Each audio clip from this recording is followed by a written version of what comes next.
Hai guys, ini kita berkunjung ke rumah yang sebenarnya tidak layak disebut rumah, dan masih ada yang seperti ini di Aceh Timur, di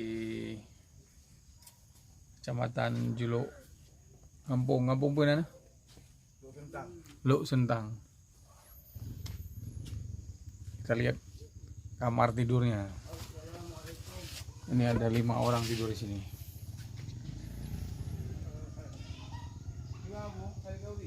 Lima orang tidur dan tidak layak mereka tidur.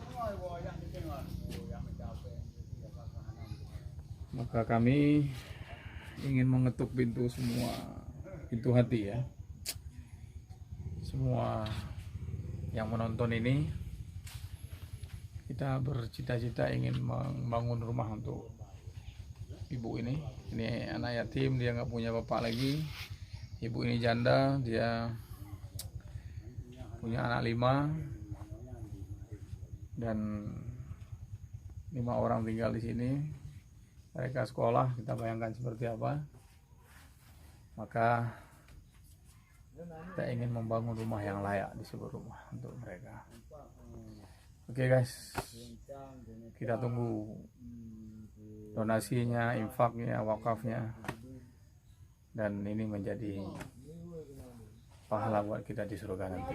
Mudah-mudahan dengan kita bantu ini kita bisa masuk surga. Amin ya rabbal alamin. Terima kasih. Assalamualaikum warahmatullahi wabarakatuh.